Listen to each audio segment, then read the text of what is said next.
আপনাদের সবাইকে স্বাগত জানাচ্ছি সোশ্যাল ইসলামী ব্যাংক নিবেদিত 7 দিনে। তো আজকে আমাদের সঙ্গে আছেন সিনিয়র সাংবাদিক এবং রাজনৈতিক বিশ্লেষক সৈয়দ ইশতিয়াক রেজা।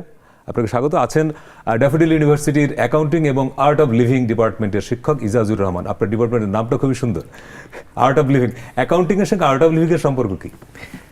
শুধু অ্যাকাউন্টিং না, আমাদের ইউনিভার্সিটি ড্যাফোডিল ইন্টারন্যাশনাল ইউনিভার্সিটিতে বেসিক্যালি আমরা প্রত্যেকটা ডিপার্টমেন্টে ইঞ্জিনিয়ারিং ফ্যাকাল্টি থেকে শুরু করে বিজনেস সব স্টুডেন্টকে আর্ট অফ লিভিং এর এই শিক্ষাটা দিয়ে থাকি, because it's part of life.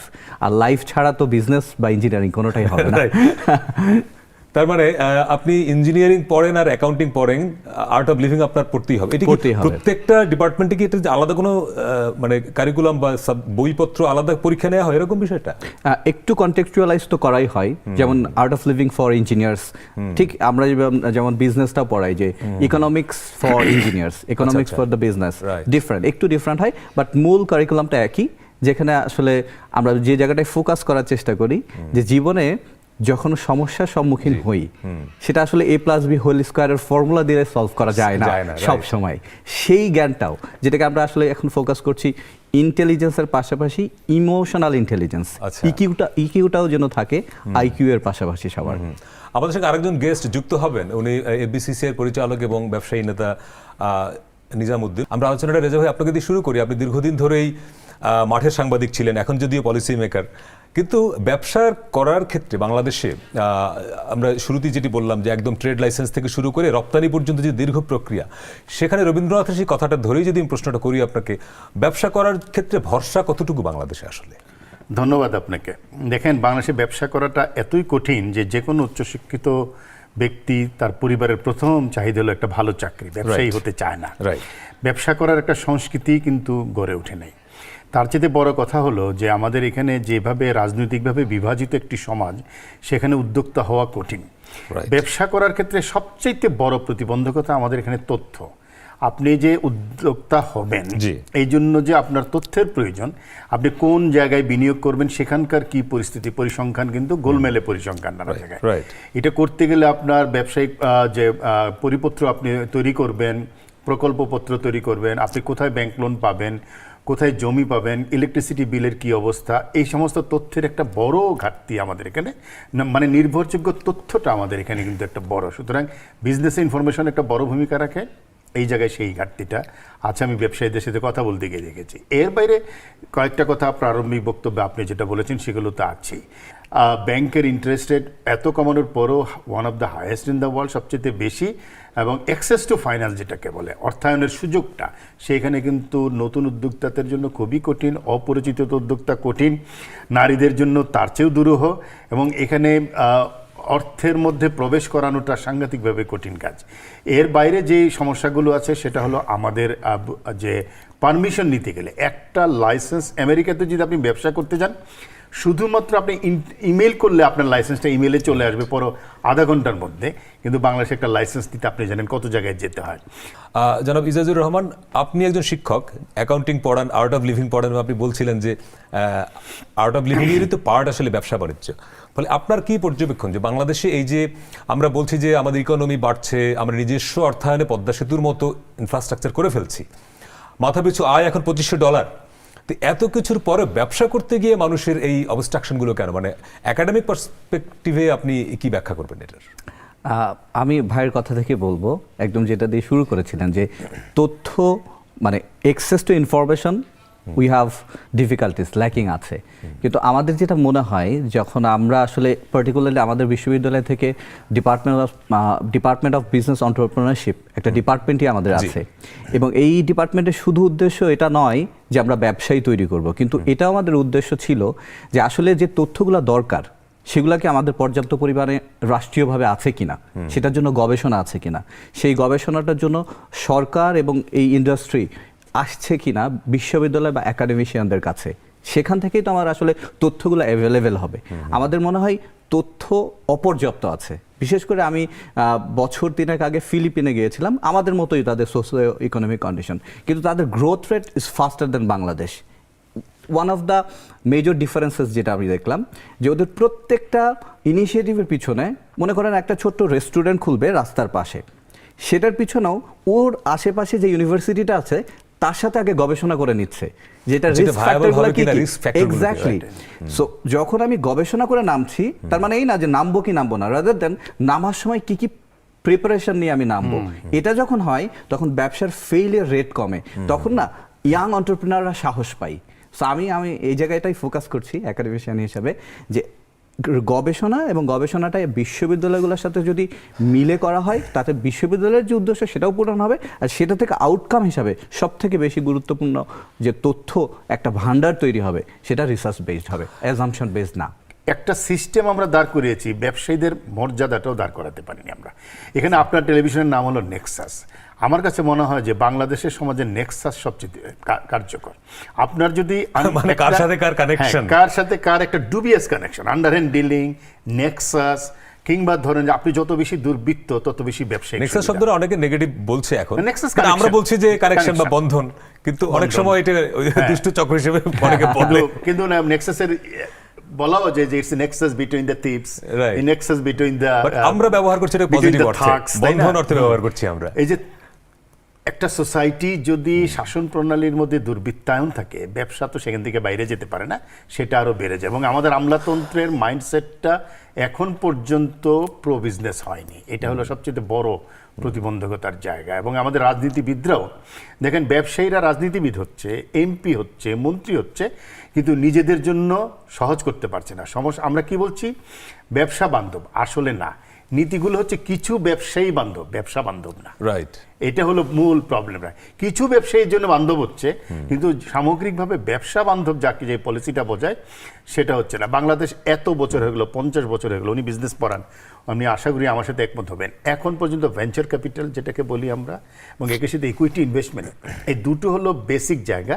এবং 3 নম্বর হলো ফাইন্যান্সের জন্য হলো ক্যাপিটাল মার্কেট। তিনটাই দেখেন দাঁড়ানি। ব্যাংক লোন তো হলো আপনার চতুর্থ ধাপে গিয়ে আপনি ব্যাংকের কাছে যাবেন, আপনার তো পুঁজিবাজার থেকে টাকা আসতে হবে ফর প্রজেক্টস, এটা কিন্তু হলো না। ফলে দেখেন গত 12 বছরের চিত্রটা যদি দেখেন, পরিসংখ্যান যদি আমি যে ছোট্ট করে বলি, রাষ্ট্রীয় বিনিয়োগ বেড়ে গেছে, কিন্তু আমরা বেসরকারি বিনিয়োগ জিডিপির মাত্র 21% আটকে আছে গত 12 বছর ধরে। আপনি আপনার পেছনেই যদি দেখতে পারেন ডুইং বিজনেসের আজকের যে চিত্র ওয়ার্ল্ড ব্যাংকের, আমরা দেখছি যে ইন্ডিয়া হচ্ছে 63, ভুটান 89, নেপাল 94, শ্রীলঙ্কা 99, পাকিস্তান 108, মালদ্বীপ 147, বাংলাদেশ দেখেন 168, এবং তার নিচে শুধুমাত্র আফগানিস্তান, যুদ্ধ বিধ্বস্ত একটা যুদ্ধ বিধ্বস্ত দেশ, তার উপরে আমরা। এবং ইন্ডিয়ার সঙ্গে আপনি যদি কম্পেয়ার করেন, ইন্ডিয়া 63, আমরা 168, মানে 103 হচ্ছে, নেপালও আমাদের উপরে চলে গেছে, অনেক উপরে, অনেক উপরে। এবং এই যদি হয় আমাদের ব্যবসার পরিবেশ বা ব্যবসা করবার মতো বাস্তবতা, এজাজুর রহমান, আপনার কাছে এটার কোনো ব্যাখ্যা আছে? মানে আমরা এত তলানিতে কেন? আমার মনে হয় ফোকাসটা কম। যেমন ইন্ডিয়াও কিন্তু ভালো পজিশনে ছিল না 2015 যদি দেখেন, এই 5 বছরে তাদের একটা ম্যাসিভ ইমপ্রুভমেন্ট হয়েছে, কারণ তাদের একটা ন্যাশনাল ফোকাস আছে যে নতুন যারা উদ্যোক্তা হবে তাদেরকে যেন আমরা প্রিভিলেজ দিতে পারি। যেমন নতুন উদ্যোক্তাদের কিন্তু বাংলাদেশে বা যে কোনো দেশেই প্রথমেই সে যখন আসছে, সে যদি এক্সিস্টিং কোনো বিজনেসে আসে, তাহলে কিন্তু যারা হয়তো পুরনো 50 বছর ধরে বিজনেস করছে তার সাথে কম্পিট করতে হচ্ছে প্রথম দিনেই। কিন্তু এটা কিন্তু স্টার্ট আপের ওরকম হওয়ার কথা না। যদি ইকোসিস্টেমটা আমরা ডেভেলপ করতে পারতাম, সেই ইকোসিস্টেমের মধ্যে ভাইয়া সবগুলো একবারে নিয়ে এসছে, একদম ভেঞ্চার ক্যাপিটাল থেকে, হ্যাঁ ভেঞ্চার ক্যাপিটাল থেকে শুরু করে, মানে সব প্রসেসে শুরু করা থেকে। সো এই ইকোসিস্টেমে যেটা আর একটা বড়, মানে আমি আবার একাডেমিশিয়ান পার্সপেক্টিভ থেকে বলবো, যে আমি যখন একজন গ্র্যাজুয়েটকে তৈরি করছি, সে কিন্তু যে কোনো ডিপার্টমেন্ট থেকেই এন্টারপ্রেনার হতে পারে, কিন্তু সেই গ্র্যাজুয়েটকে আমরা আসলে ইউনিভার্সিটি বা বিশ্ববিদ্যালয়গুলোতে শেখাচ্ছি ট্রেড লাইসেন্স কি, কিন্তু আমরা শেখাতে পারছি না ট্রেড লাইসেন্স কিভাবে করতে হয়। রাইট। সো ট্রেড লাইসেন্সের ডেফিনিশন কিন্তু আমাকে হয়তো ট্রেড লাইসেন্স করতে সেই মানে ক্ষমতাটা, সক্ষমতাটা দিচ্ছে না। সো আমি বলবো যে এখানে আমরা যদি আসলেই এন্টারপ্রেনার তৈরি করতে চাই, পুশ করতে চাই, সো ইউনিভার্সিটিতেই আমরা আসলে স্টার্ট আপের যত ধরনের ফ্যাসিলিটি আছে, গভর্নমেন্ট যদি সাপোর্টটা করে, তখন কি হবে, বিশ্ববিদ্যালয় থেকেই সে প্রিপারেশনটা নিতে পারবে। চাকরির যেমন একটা চাহিদা আছে, বিসিএস প্রিপারেশনের যেমন একটা চাহিদা আছে, বিজনেস প্রিপারেশনের সেই চাহিদাটা আসলে ন্যাশনাল একটা ভেঞ্চার থেকে আসলে তৈরি করার কথা এবং করার দরকার। এবং ডুইং বিজনেসের যে সূচকগুলো বা মানদণ্ডগুলো, তার মধ্যে যেমন ধরেন বিদ্যুৎ প্রাপ্তি, জমির নিবন্ধন ও চুক্তি বাস্তবায়নের ক্ষেত্রে তার কি ফ্যাসিলিটিস আছে, এরকম অনেকগুলো মানদণ্ড থাকে। সেই জায়গাটায় সতীশ যা বিদ্যুতে তো ট্রিমেন্ডাস ডেভেলপমেন্ট হয়েছে সাম্প্রতিক বছরগুলোয়। আমাদের বিদ্যুতে উৎপাদন বেড়েছে এবং উৎপাদন বাড়ার আরো সক্ষমতা তৈরি হচ্ছে, কিন্তু ডিস্ট্রিবিউশন প্রসেস কিন্তু আমাদের সেই আগের মতো রয়ে গেছে। কিন্তু বিদ্যুতের কারণে উৎপাদন ব্যাহত হচ্ছে সেই বাস্তবতা তো এখন নাই। না নাই, কিন্তু বিদ্যুৎ কানেকশন পেতে যান আপনাকে কিন্তু একটা লম্বা প্রসেস ধরে আপনাকে একদম শুরু থেকে শেষ পর্যন্ত একটা জটিল অবস্থার ভিতর দিয়ে যাবেন। ঘুষ দুর্নীতি তো আছেই, টাকা দিলেও পাবেন কিনা সেই নিশ্চয় না। আবার যেইটুকু পেতে চান আপনি ধরেন 10 ওয়াটের চাচ্ছেন, আপনাকে হয়তো 8 ওয়াট দিয়ে বাকি 2 ওয়াটের জন্য আপনার কিন্তু জুতার তলি ক্ষয় হয়ে যাবে একদম। এবং দেওয়ার পরে যে বিদ্যুতের বিল নিয়ে যে জটিলতা শুরু হবে সেইটার আরেক। এবং বিদ্যুৎ বিল এইটা দুই পক্ষের আছে, যত বিল আসে যিনি এটার ভোক্তা তিনিও চান কম করে দিতে, মানে বিকজ একটা সিস্টেম তৈরি হয়ে গেছে, তাই তো?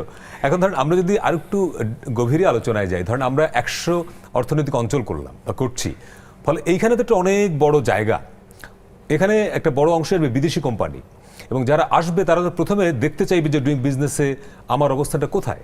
তো বাংলাদেশে যখন সে দেখবে যে আফগানিস্তানের শুধুমাত্র উপরে, বাকি সবার নিচে, তখন এখানে বিদেশি বড় কোম্পানিগুলো মানে আসতে নিরুৎসাহিত হবে কিনা, এবং সেই জায়গাটা আমাদের পলিসিটা আসলে কি?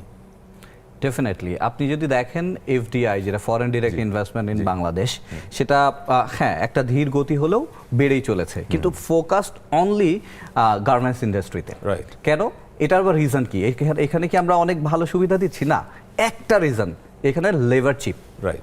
এই ফ্যাসিলিটি ছাড়া কিন্তু এফডিআই কমে যেত, সস্তায় শ্রম পাচ্ছে। সো এখানে যদি আমরা আরো ফ্যাক্টরস যেগুলো দরকার হয় এফডিআই বা ফরেন ইনভেস্টরদেরকে আকর্ষণ করার জন্য, সেই পলিসিটা কিন্তু এখনো পরিষ্কার না, বা এখানে ওইরকম আজকের অনুষ্ঠানে আমরা তিনজন যেভাবে ফিল করছি যেটা আসলে আমাদের ন্যাশনাল একটা উদ্যোগ হওয়া দরকার। এফডিআই বাড়ানোর জন্য, দেশীয় ইনভেস্টরদেরকে এনকারেজ করার জন্য। অনেকেই তো বাংলাদেশ থেকে আমার মনে হয় দেশে ইনভেস্ট না করে বাইরে ইনভেস্ট করছে। রাইট, তার তো সেটা করার কথা ছিল না। ব্যবসা করতে গেলে যে স্বস্তিটা দরকার, উনি ব্যবসা কেন করবেন, তো সেই স্বস্তিটা আমরা ইনশিওর করতে পারছি না কেন? আসলে কোনো কিছু সহজ পথে হয় না, এখানে একটা বাঁকা পথে যেতে হয়। এখানে আপনি trade licence is a right, এটা একটা অধিকার, আমি ব্যবসা করতে চাই, আপনি এটা সহজ পথে পাবেন না। আপনার কাস্টমস থেকে শুরু করে ট্যাক্সেশন ইত্যাদি সব কিছুতেই একটা বাঁকা পথে আপনাকে যেতে হবে। আর একটা বড় অস্বস্তির কারণ হলো, দেখেন যে ভালো ব্যবসা করে তার জন্য অস্বস্তি আরো বেশি। যিনি ট্যাক্স দিচ্ছেন প্রতি বছর তার উপরে চাপছে বোঝাটা, যিনি দিচ্ছেন না তাকে কিন্তু ধরাছোঁয়ার বাইরে রাখছে। ডিফল্ট কালচারটা এখানে যদি চিন্তা করেন, ব্যাংক লোন যারা মেরে দিচ্ছে, যারা টাকা বিদেশে পাচার করে দিচ্ছে অথবা ইন্ডাস্ট্রি করছে না, এটা নিয়ে আরামায়েশে ব্যয় করছে, বাড়ি গাড়ি করছে, তারা কিন্তু ছাড় পাচ্ছে বেশি। অন্যদিকে এটা হলো যারা নিয়মিত পরিশোধ করছে ঋণ, তাদের উপরে সমস্তটা চাপছে। একটা বিষয় হলো যে আমার এখানে একটা ডাইরেক্ট ট্যাক্স এবং ইনডাইরেক্ট ট্যাক্সের যে একটা বিশাল ব্যবধান গড়ে উঠেছে। পৃথিবীর যে কোনো দেশের অর্থনীতির একটা মূল চালিকা শক্তি হলো প্রত্যক্ষ কর, ডাইরেক্ট ট্যাক্স। অর্থাৎ আমি ইনকাম ট্যাক্স দিব আমার নাগরিক, আমার ব্যবসা, আমাদের সব কিছু থেকে। সেই জায়গায় কিন্তু আমি ট্যাক্স জিডিপি রেশিওতে আমি নেপালেরও পিছনে, অথচ আমি দাবি করছি আমি অনেক উন্নয়ন করে ফেলেছি। অন্যদিকে পরোক্ষ কর হায়েস্ট, তার অর্থ হলো জনগণ নানাভাবে ট্যাক্স দিচ্ছে, মানে পরোক্ষভাবে ইনডাইরেক্ট ওয়েতে আপনি ট্যাক্স হাতিয়ে নিচ্ছেন মানুষ থেকে, কিন্তু ব্যবসায়ী বলেন আর সাধারণ মানুষ বলেন তাকে কোনো ধরনের স্বস্তিমূলক জীবনযাপন করার সুযোগ দিচ্ছেন না। কোনো অভিভাবক চায় না তার সন্তান ব্যবসায় যাক, সে একটা সরকারি চাকরি করুক, বিসিএস ক্যাডার হোক। মানে এই যে টোটাল যেটা সিস্টেম, এই সিস্টেম মানে আপনি হুট করে বদলাতে পারবেন? হুট করে তো বদলানো যাবেই না। আর আমি ওই কথা ধরে বলবো যে বাংলাদেশে কিন্তু সুযোগ আছে, স্বস্তি নেই। সুযোগটা অনেক বেশি, সে কারণে আমাদের আসলে উদ্যোগটা তৈরি হওয়ার প্রবণতাও আছে। কিন্তু ওই যে নীতিমালাগুলো করার সময় হয়তো আমরা ভেবে করছি না, হয়তো বাইরের কোথাও থেকে দেখে একটা কপি করে ফেলছি, কিন্তু আমাদের কনটেক্সটটা হয়তো আলাদা। ঠিক যেমন ট্রেড লাইসেন্সের কথাটাই বারবার এসেছে। একটা রিয়েল এক্সাম্পল, আমারই এক স্টুডেন্ট, সে উদ্যোগটা অনেক স্ট্রাগল করছে এবং সে বলছে যে ট্রেড লাইসেন্স করতে গেলে একটা কমার্শিয়াল স্পেস আগে লাগবে, কিন্তু আমি করব বিজনেসটা অনলাইনে, আমার বাসায় আমি হচ্ছে স্টোর হিসেবে ইউজ করব। বাসাটা যে আসলেই তার সেটা হ্যাঁ। প্রমাণপত্র দিতে হয় Exactly. এবং এটা ইনভেস্টিগেশন হওয়ার কথা হয় না, ঘুষ দিতে হয়। হ্যাঁ, মানে এটা অন্যায়ভাবে হয়তো সহজে পাওয়া যায়, সহজে পাওয়া কিন্তু যায়। ন্যায়ভাবে সে অনেক ঘুরছে। Right. এবং এই সুযোগটা হয়তো এই যে এই কথাটা চিন্তা করেই যদি একটু নীতিমালাটা পরিবর্তন করা যায় যে হ্যাঁ, একজন অনলাইনে তো বিজনেস বাসা থেকেই করতে পারে, তাহলে এই যে কমার্শিয়াল স্পেসটাই ইউজ করতে হবে, হ্যাঁ। এটা উইথড্র করলে কিন্তু এইখানে দুর্নীতির সুযোগটাও থাকে না। রাইট, ট্রেড লাইসেন্সটা আমি ডিজিটালি পে করব, আমার কাছে ডিজিটালি আসবে, এই সিস্টেম কেন করতে পারলাম না digital Bangladesh? Right. Not only trade licence, আপনি ধরেন ব্যাংকে ছোটখাটো লোনের ক্ষেত্রেও যে আপনি বলেন, আমরা যদি করোনার সময় বাস্তবতা দেখি যে অনেক তরুণ উদ্যোক্তা, নতুন উদ্যোক্তা তৈরি হয়েছে যার একটা বড় অংশ কিন্তু নারী, এবং ওনারা ঘরে বসে রান্না করে এই যে সাপ্লাই দিচ্ছেন, এবং অসংখ্য নারী কিন্তু এটা দিয়ে সংসার চালাচ্ছেন, তারা নিজের পায়ে দাঁড়াচ্ছেন। এবং আমাদের একটা এই টেলিভিশন শোই আছে না, নিজের পায়ে দাঁড়াই, এবং সেখানে আমরা নিয়ে আসছি এইসব মানে কেস স্টাডিগুলো যে কিভাবে তারা এন্টারপ্রেনার হচ্ছেন। কিন্তু প্রত্যেকের ইন্টারভিউতে আমরা কমন যে জিনিসটা পাই যে ওই যে রবীন্দ্রনাথের কথা ভরসাটা পান না ওনারা। এটাও একটা সংকট তো, যে আমরা একটা নতুন জিনিস তৈরি করি কিন্তু একটা পিকে যাওয়ার আগে ধাম করে মাঝখানে গিয়ে কোনো না কোনো ইন্টারাপশন তৈরি হয়। ফলে এটাও তো একটা মানে আমরা যদি ভরসার কথা বলি, এটাও তো সংকট। পৃথিবীতে তো এই মুহূর্তে বলা হচ্ছে যে ওয়াল স্ট্রিট জার্নালের রিপোর্ট বলছে করোনার মধ্যে চাকরি ছেড়ে দিয়েছে যারা, বেশি টাকা বেতন দিয়েও তাদেরকে ফিরিয়ে আনা যাচ্ছে না, তারা উদ্যোক্তা হয়ে গেছে, তারা বাইরের উদ্যোক্তা style। হয়ে গেছে। Right. হ্যাঁ, উদ্যোক্তা হয়ে গেছে। হ্যাঁ। আমার এখানে কিন্তু এটা দাঁড়ালো না। না।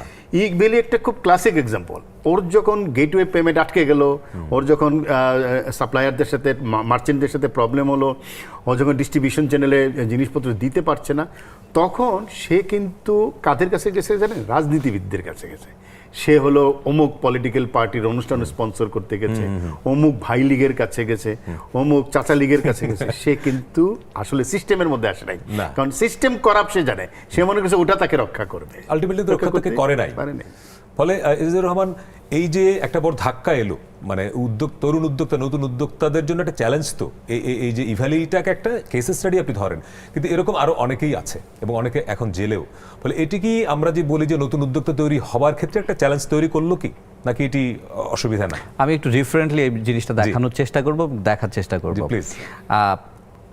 বিজনেস এনভায়রনমেন্ট ইন্ডেক্সের কথা বলছিলাম, ওখানে কিন্তু কাস্টমার একটা গুরুত্বপূর্ণ স্টেক হোল্ডার, কাস্টমারও।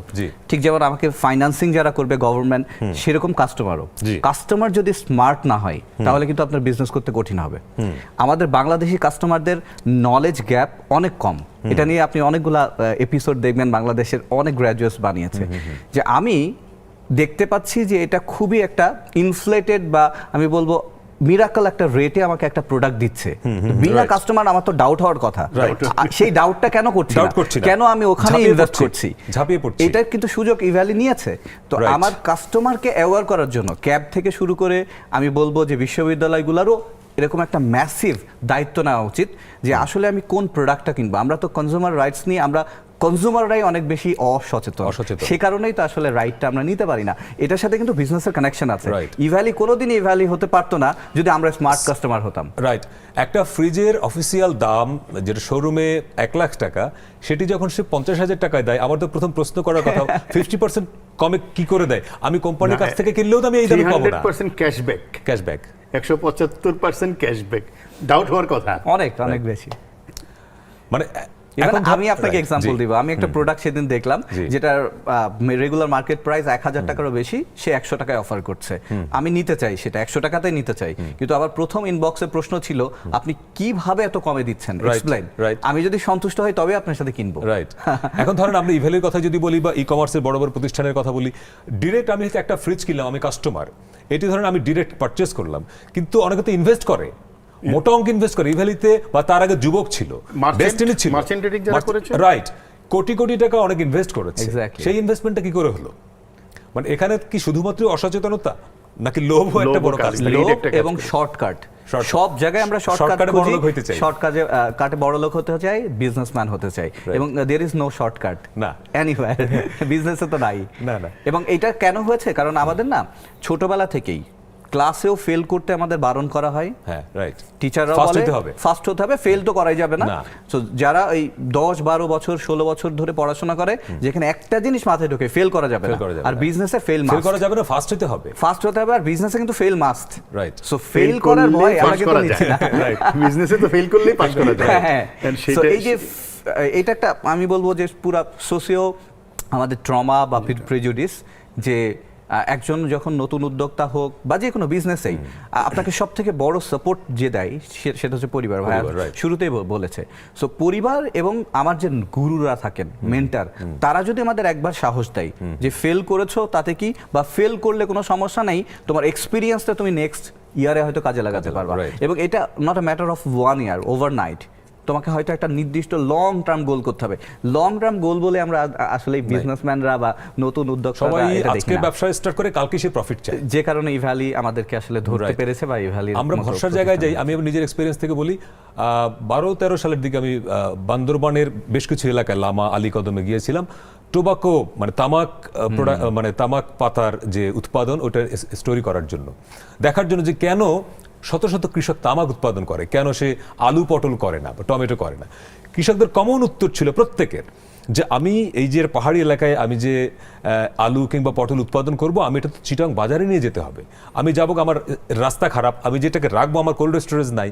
ফলে এবং সবচেয়ে বড় যে পয়েন্ট হলো যে তামাক কোম্পানি তাকে অগ্রিম টাকা দিয়ে দেয়, ক্যাশ ক্রপ করে, এবং ফলে সে কনফার্ম যে উৎপাদন হওয়ার সঙ্গে সঙ্গে তার বিক্রি হয়ে যাবে, সে সেল করতে পারবে। কিন্তু সে টমেটো বিক্রি হয় না, সে না হলেও বিক্রি হয়ে যাচ্ছে, রাইট। কিন্তু সে টমেটো উৎপাদন করছে, দাম পাচ্ছে, সে রাস্তায় ফেলে দিচ্ছে, সে পেঁয়াজ ফেলে দিচ্ছে।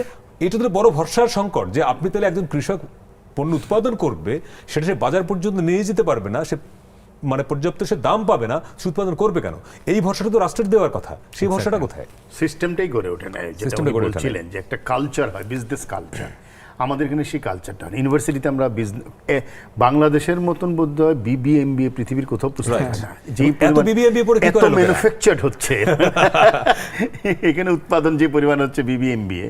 কিন্তু আপনি যখন কথা বলবেন, আমি কিন্তু অনেক রিক্রুটিং বোর্ডে থাকি, আই এম সারপ্রাইজ যে তারা কিন্তু অনেক বিজনেস টার্মস বলতে পারে না। মানে এই যে সার্টিফিকেট বেচার যে এটা একটা বড় সংকটের জায়গা। আরেকটা যারা পড়ছে, যারা ভালোভাবে পড়ছে, আমরা এন্টারপ্রেনারশিপ শেখাচ্ছি না, আমরা শেখাচ্ছি কি বিজনেসের থিওরি পড়াচ্ছি। কিন্তু একজন এন্টারপ্রেনার হতে গেলে কি করা লাগবে, উদ্যোক্তা হতে গেলে যে আমার যে একটা প্র্যাকটিক্যাল নলেজ লাগবে। আমরা যেমন বলি না যে সাংবাদিকতা পড়লে ক্যাম্পাসে একটা পত্রিকা বের করা উচিত বা মিনি একটা টেলিভিশন করা উচিত, সাংবাদিকতা পড়ে সাংবাদিক থিওরি সে শেখে, বাট তাকে তো প্র্যাকটিক্যালিটা করতে হবে। বিজনেসেরও কিন্তু তাই, ক্যাম্পাসে ব্যবসা করতে শেখাতে হবে তাকে, রাইট। সেটা কিন্তু আর দেখবেন আরেকটা বড় সাইকোলজি, আজকে পাস করেছে কালকে সিইও, রাইট। একটা লম্বা প্রক্রিয়ার মধ্য থেকে তার তো সিইও হওয়ার কথা। অথবা ধরেন তার বাবার ব্যবসা প্রতিষ্ঠানে সে ডিরেক্ট সিইও হয়ে বসে যাচ্ছে, ইডি বা এমডি হয়ে বসে যাচ্ছে। অথচ এমডি হতে গেলে একজন এমডির যে ডেফিনেশন বড় ব্যবসা প্রতিষ্ঠানের, সে তো ওই হয়তো সে এমবিএ করে এসছে, কিন্তু এমডি হবার জন্য যে অন্তত 8টা-10টা ধাপ, সে ধাপ তো সে মানে অতিক্রম করে আসে নাই, কিন্তু সে এমডি হচ্ছে, বাবার তৈরি সাম্রাজ্যে এসে রাজা হিসেবে বসে যাচ্ছে। ফলে এই জায়গাটা আপনি কি করবেন? এইটার সাথে খুবই রিলেভেন্ট একটা এক্সাম্পল আমি দিতে চাই যে আমাদের বিশ্ববিদ্যালয়ে একজন প্রফেসর, উনি ওনার এক্সপিরিয়েন্স শেয়ার করছিলেন, উনি কিভাবে বিজনেস এন্টারপ্রেনারশিপ পড়ান। উনি বললেন, আমি সেমেস্টারের শুরুতে প্রথম ক্লাসে একটা কাজ করি, আমার যদি 20 জন বা 25 জন স্টুডেন্ট থাকে, প্রত্যেককে আমি 500 টাকা করে দিয়ে দিই আমার পকেট থেকেই। এটাই আমার ইনভেস্টমেন্ট এবং এটাই কোর্স। যেই 500 টাকা দিয়ে তুমি এই 4 মাসের মধ্যে একটা বিজনেস দাঁড় করাবা, প্ল্যান করবা, ইনভেস্ট করবা, লস করবা বা প্রফিট করবা, নিয়ে এসে আমাকে পুরো এক্সপিরিয়েন্স রিপোর্টটা দিবা, কেস স্টাডিতে বলবা। যেটা আপনি একটু আগে বললেন যে জার্নালিজমে তার একটা পত্রিকা বের করে, ঠিক এইটা কিন্তু ট্রিমেন্ডাসলি তাদেরকে অনেক সাহস দেয়। প্রথমে 500 টাকায় তারা দেখে যে কিছুই করতে পারবো না, সেমেস্টার শেষে দেখা অনেক কিছু করে ফেলেছে। এই যে কনফিডেন্স, তার মধ্যে ভরসাটা তৈরি করে দেওয়া, এক্স্যাক্টলি, এটা হচ্ছে ফার্স্ট কাজ হয়। আর তারপরে যে প্রসেসিং, প্ল্যানিং, বাজেটিং, এক্সিকিউশন, এই যে ছোটা বিভিন্ন রকম ফর্মালিটিসের জন্য এই পুরো এক্সপিরিয়েন্সটা কিন্তু সে পাচ্ছে, এবং সেটা থিওরির থেকে প্র্যাকটিক্যালি, এবং সে কিন্তু ওখান থেকে একটা ইন্সপিরেশন পেয়ে যাচ্ছে যে আরে আমারই তো মধ্যে এন্টারপ্রেনারিয়াল একটা ক্যাপাসিটি আছে, নিজেকেও ডিসকভার করতে পারে। সো আমরা যদি ইউনিভার্সিটিতেও পড়াশোনার যে ধরনটা সেটাকে একটু প্র্যাকটিক্যাল মোডে আনতে পারি, এরকম চ্যালেঞ্জিং মোডে আনতে পারি, এটাকে আমরা অনেক সময় বলি project based learning, challenge based learning, এগুলো আনলে কিন্তু অনেক মানে একাডেমিক সাইড থেকে একটা পেট্রোনাইজিং হবে, বিজনেসটাকে আরো অনেক দূরে এগিয়ে নেওয়া যাবে, কারণ রিস্ক বা চ্যালেঞ্জ তো থাকবেই, এটাকে নেওয়ার মানসিকতাটা তৈরি করে নিতে পারবে। আপনি হয়তো ডেভেলপ করবেন, কিন্তু আপনারা দুজনে যেই জায়গাটায় ফোকাস করছেন বারবার, যে পুরো সিস্টেমটাই তো ব্যবসা করবার অনুকূল নয়। এবং রেজা ভাই একটা কথা বলেছেন যে ব্যবসা বান্ধব না, ব্যবসায়ী বান্ধব। আমরা যেটা প্রত্যাশা করি যে ডুইং বিজনেসে বাংলাদেশের এই 21 সালের মধ্যেই 2 ডিজিটে নিয়ে আসার কথা, তো 99 অন্তত হওয়ার কথা, সেটি হবে। এবং সেটি হবার জন্য বাংলাদেশ সরকারের যে বিভিন্ন সেক্টর আছে, যে মন্ত্রণালয়গুলো আছে, ব্যবসায়ীদের যে স্টেক হোল্ডার্স যারা আছেন সবাই মিলে কাজ করবেন এবং মূল যে সমস্যাটা সবাই বলছেন এক বাক্যে একমত যে কারাপশন, দুর্নীতির জায়গাটায় খুব জোরে সোরে একটা অভিযান চালানোর দরকার এবং এই জায়গাটা রাশ টানতে না পারলে কিন্তু আসলে আমরা ডুইং বিজনেসে আফগানিস্তানের নিজে যে আছি সেখান থেকে ওঠা খুব কঠিন হবে। ভালো থাকবেন সবাই।